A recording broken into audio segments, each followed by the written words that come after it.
आवाज़ की दुनिया के दोस्तों, कैसे हैं आप लोग? मैं उम्मीद करता हूँ आप लोग अच्छे होंगे और अपनी ज़िंदगी का निर्वहन बड़ी खूबसूरती के साथ कर रहे होंगे। आपको आज की तारीख याद है?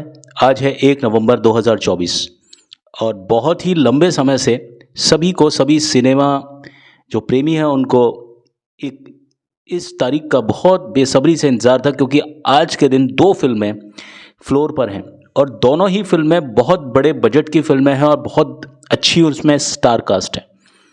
और अगर हम फ़िल्म में हर तरह का इफ़ेक्ट देखें, तो एक फ़िल्म दूसरी फ़िल्म से किसी भी स्तर पर कम नहीं है।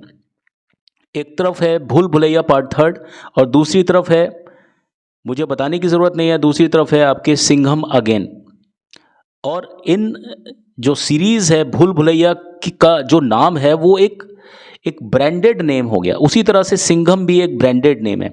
अब देखने वाली बात यह है कि दिवाली के समय में जब लोगों के पास में भरपूर समय होता है, बच्चों की छुट्टी होती है, पेरेंट्स भी अपने एकदम छुट्टी वाले मूड में होते हैं और लोगों के पास में बहुत अच्छा पैसा भी होता है, तो ये देखना होगा कि इन दोनों फ़िल्म में आखिर बाजी मारेगा कौन? वेल, भूल भुलैया अगर हम 3 की बात करते हैं, तो भारत में लगभग 3000 स्क्रीन पर इस फ़िल्म को रिलीज़ किया गया है, जो कि संख्या के मामले में बहुत ज़्यादा अच्छी है। इस फ़िल्म में कार्तिक आर्यन ने एक रोल अभिनीत किया है, बहुत ही बढ़िया रोल है, वो बाबा जी का एक रोल है, क्योंकि ये जो फ़िल्म है इसका जो बेस है वो है सुपरनैचुरल।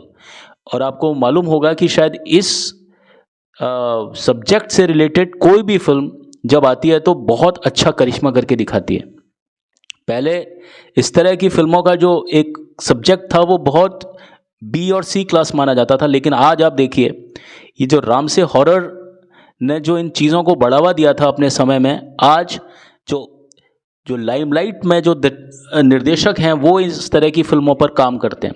तो भूल भुलैया सीरीज़ है वो अपने आप में एक बहुत अच्छी कहानी को लेकर के, और उसमें स्टार कास्ट बहुत शानदार स्टार कास्ट है।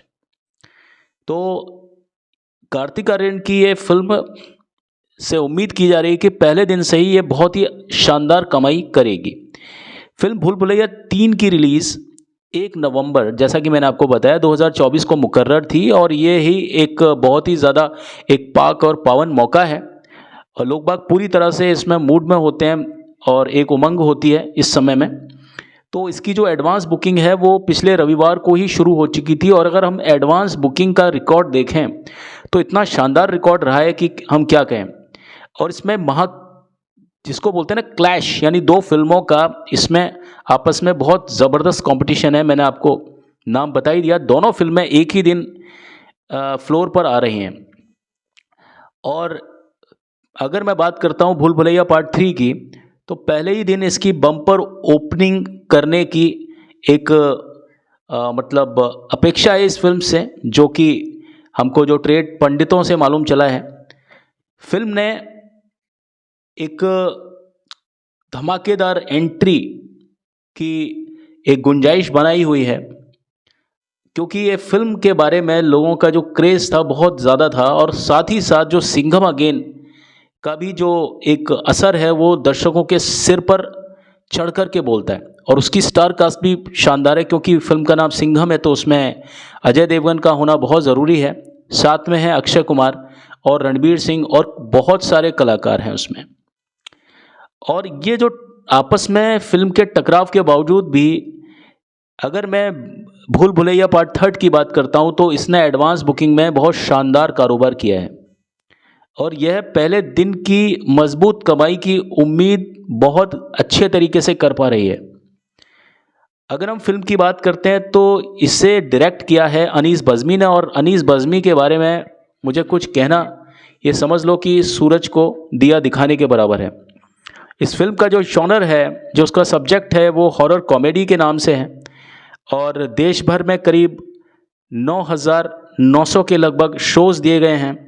उनमें से 55 लाख टिकट के लगभग बिके हैं, जो कि बिना ब्लॉक की गई सीटों से है, और जिसकी कुल कीमत होती है 17 करोड़। और जो ब्लॉक की गई सीट्स हैं उनकी कीमत बताई जाती है 19 करोड़ से कुछ ज़्यादा। तो ये एक दिवाली का जो मौका है, जब लोगों की छुट्टियां होती हैं, लोगों के पास में उमंगें होती हैं, अच्छा पैसा होता है और सभी लोग एक फ्रेंड फ्रेटर्निटी के मूड में होते हैं हर चीज़ को सेलिब्रेट करने के लिए, उस समय के लिए इस फिल्म को भुनाना एक बहुत अच्छा बिजनेस रहेगा।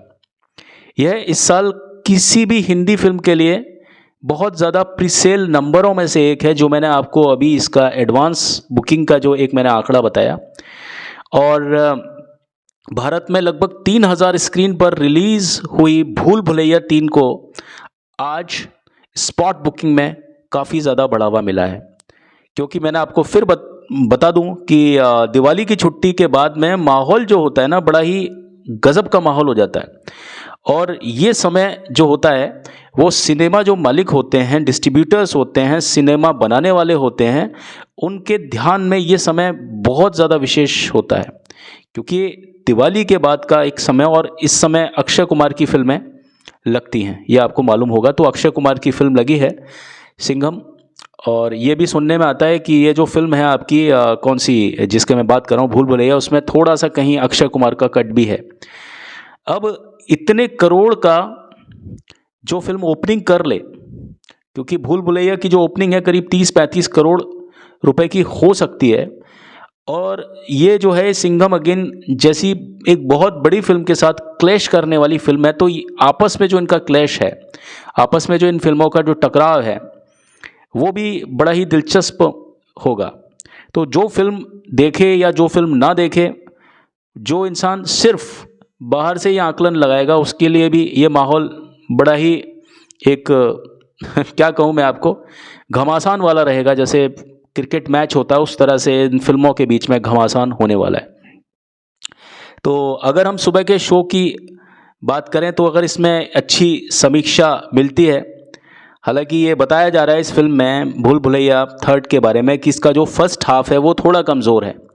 तो ये फिल्म में जो एडवांस बुकिंग जो हुआ था उस टाइप के बात सही थी, लेकिन फर्स्ट हाफ थोड़ा कमज़ोर बताया जा रहा है।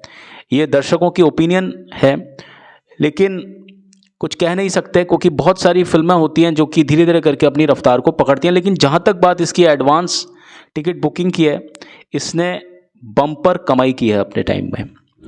आज के समय में इतनी बम्पर कमाई होती नहीं है। और अगर हम फिल्म के बजट की बात करें तो इस पूरी फिल्म का जो बजट है वो 150 करोड़ का बजट है, जो इस तरह की फिल्मों के लिए एक भारी भरकम बजट माना जाता है। और अगर ऐसे में ये फिल्म 15-16 करोड़ की ओपनिंग करती है, सिर्फ ओपनिंग करती है, तो मेरे ख्याल में ये इस फिल्म के लिए एक ठीक ठाक शुरुआत माना जाएगा। तो जिस हिसाब से गणना बोलती है उस हिसाब से ये जो फिल्म है, अगर बहुत बड़ी हिट ना हुई तो ये ज़्यादा फ्लॉप भी नहीं होगी। मैं जहाँ तक समझता हूँ इस फिल्म में कुछ स्टार कास्ट ऐसी हैं, जैसे विद्या बालन है, माधुरी दीक्षित हैं, और जो इसका डायरेक्शन होगा और जो इसके वीएफएक्स होंगे वो बहुत ही शानदार वाले होंगे। तो मुझे नहीं लगता कि ये फिल्म किसी भी तरीके से सिंघम अगेन से कम चलेगी। देखिए साहब, जो भाग्य है उसमें जाकर के कोई देख नहीं सकता कि क्या होगा क्या नहीं होगा।